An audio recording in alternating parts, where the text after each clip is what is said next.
देखिए अपना question number है 3, क्या एक चतुर्भुज एबीसीडी समांतर चतुर्भुज हो सकता है यदि। तो पहले अपने को बोला है इसने एबीसीडी एक है समांतर चतुर्भुज है, तो पहले मैं एक समांतर चतुर्भुज का निर्माण कर देता हूं। यहाँ देखिए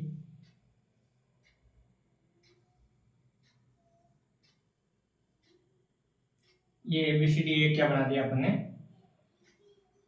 समांतर चतुर्भुज। इसकी सम्मुख भुजाएं समान और सम्मुख कोण समान, आसन कोणों का योग। पहला क्वेश्चन स्टार्ट करते हैं। ये क्या पूछा है कि angle D plus angle B बराबर में 180 डिग्री। तो एंगल बी कहां है, ये रहा एंगल बी और ये रहा अपना एंगल डी। इनका योग 180 हो सकता है क्या, ये पूछ रहा है। तो देखिए अपन ने पढ़ा है कि समांतर चतुर्भुज के सम्मुख कोण समान होते हैं। अपन ने ऐसा तो नहीं कहा कि इन कोणों का योग जो है 180 डिग्री होता है, आसन कोणों का योग 180 डिग्री होता है। तो अपन यहां से सम्मुख कोण समान बता सकते हैं।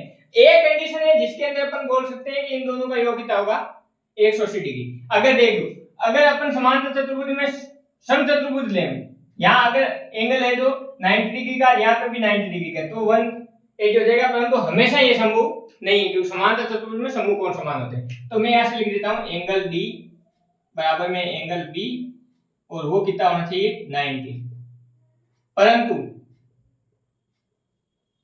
परंतु सदैव ऐसा संभव नहीं है, सदैव ऐसा संभव नहीं। तो पहले का आंसर हो गया हमने।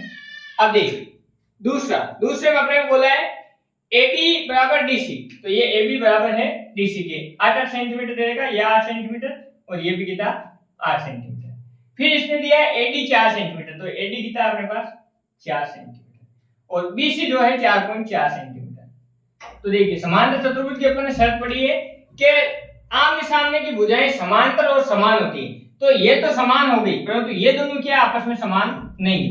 तो मैं यहां से लिख दूंगा कि AD not is equal to अपने BC के। अतः यह है समांतर चतुर्भुज नहीं हो सकता, यह है समांतर चतुर्भुज नहीं है। अब देखिए अगला क्वेश्चन, एंगल ए बराबर में 70 डिग्री। तो ये देखिए एंगल अपन ने ए को बोल दिया 70 डिग्री। एंगल सी बराबर में 65 डिग्री। तो ये 65 दे रखा है। 70 और 65 बराबर है क्या, अपन ने समांतर चतुर्भुज की शर्त पढ़ी है कि समांतर चतुर्भुज के सम्मुख कोण क्या होते हैं, बराबर होते हैं। तो अपन यहां से लिखेंगे angle A not is equal to angle C, अर्थात सम्मुख कोण समान नहीं, अर्थात सम्मुख कोण समान नहीं है। अतः यह समांतर चतुर्भुज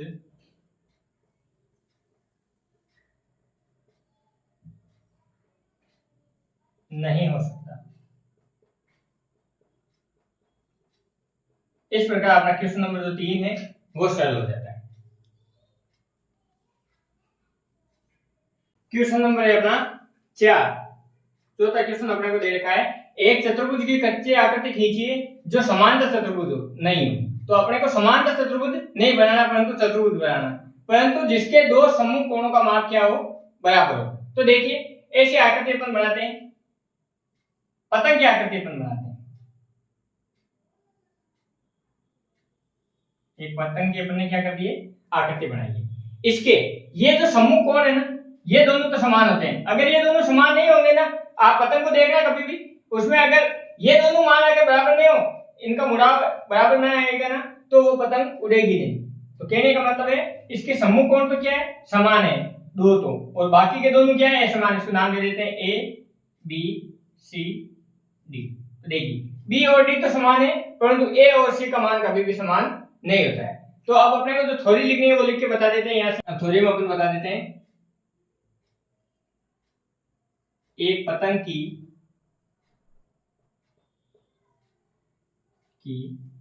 कच्ची आकृति खींची गई है, कच्ची आकृति खींची गई है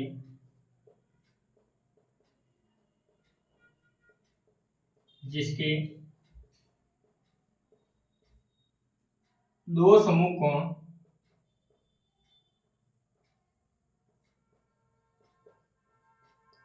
समान है तथा यह समांतर चतुर्भुज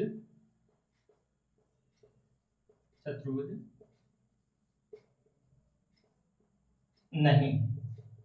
ऑर्थोगोनल के रूप में बता देते अपन, जो एंगल बी है वो बराबर है एंगल डी के, परंतु जो एंगल ए है वो बराबर नहीं है एंगल सी के, अर्थात ये आकृति किसकी है, पतंग की। इस प्रकार अपना क्वेश्चन नंबर जो 4 है वो समाप्त होता है।